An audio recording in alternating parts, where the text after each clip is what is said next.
Nu skal vi bruge lidt tid på at kigge på I-prøverne, som er de skriftlige prøver, en forsøgsordning, som vi skal være med til her i uge 19, når I skal op i de skriftlige prøver i dansk. Den her I-prøve, det er den, der handler om skriftlig fremstilling, altså om stilen, som I skal skrive. Og jeg har lavet nogle screendoms ud fra det materiale, som Henning han har givet mig. Den første side, den ser sådan her ud. Og de har været så søde at skrive lidt, sådan så man ikke er helt forvirret. Herover der kan I se, hvad opgaverne, det ligner lidt sig selv med, at man har nogle opgaver at vælge mellem.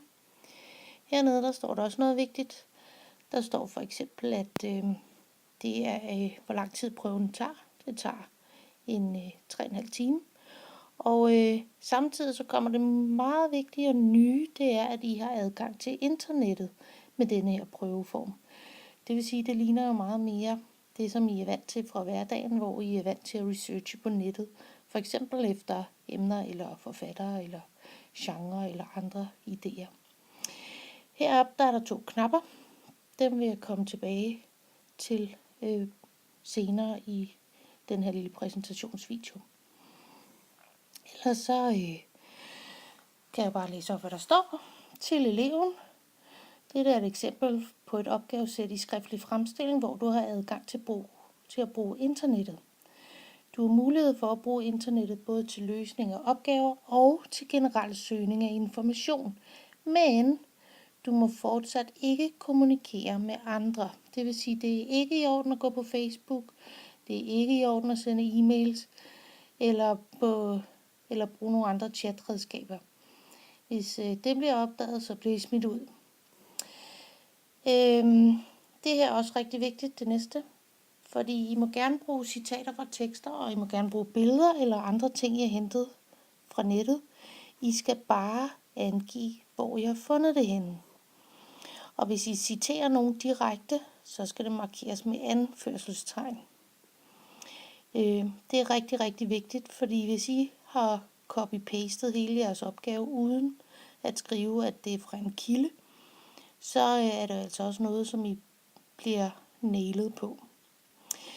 Den sidste, som der er lidt interessant, det er den her nede. Husk, at også layoutet af din besvarelse indgår i vurderingen. Tænk derfor på, at du også kan inddrage andre grafiske elementer end tekst.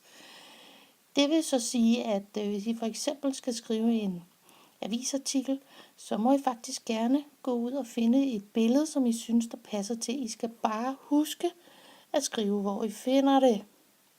Rigtig, rigtig vigtigt. Nu kigger vi lidt på indledningen. Indledningen, den står her. Og den ligner jo også sig selv. Fordi der står her, du kan vælge en af nedstående opgaver. Du skal huske at skrive opgavens nummer og titel på din besvarelse. Fuldstændig som I plejer at gøre det. Opgaven, de står hernede. Men de står også heroppe, og det er heroppe, I klikker. Første opgave hedder Jeg var der selv, prik, prik, prik. Anden hedder Druk i Prag, spørgsmålstegn. Den tredje hedder Bøger, jeg husker. Og den fjerde hedder Om et øjeblik er vi 7 milliarder. Nu kigger vi lidt på de forskellige opgaver, fordi de har selvfølgelig lavet nogle,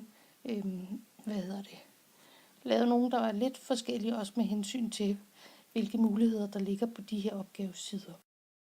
Nu skal I så forestille jer, og det er jo altid lidt svært, når det bare er et billede, men det er, at man faktisk kan scrolle op og ned herude i siden. Det hernede, det er bare et billede.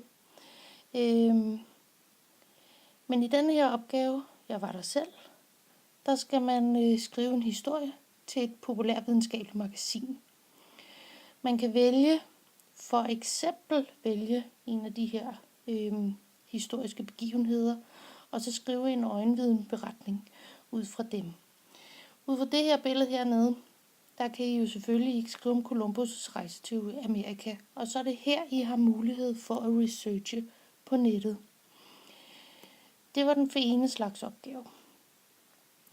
Næste opgave, der kan I se, at hernede, der kommer der lige pludselig et spillefelt frem, eller man kan spille noget, og det kan enten være en video, men det kan også bare være noget lyd. Så det er rigtig godt at også have høretelefoner med til den her prøve, for man skal selvfølgelig ikke sidde og genere naboen. Den her opgave, den går ud på, at man skal kigge lidt på den episode, der var i år 2013, hvor nogle gymnasieelever i 2 uger i streg tog ned og havde drukferie i Prag. Igen så står der ikke særlig meget her på siden om selve episoden dernede. Der er den her fil hernede.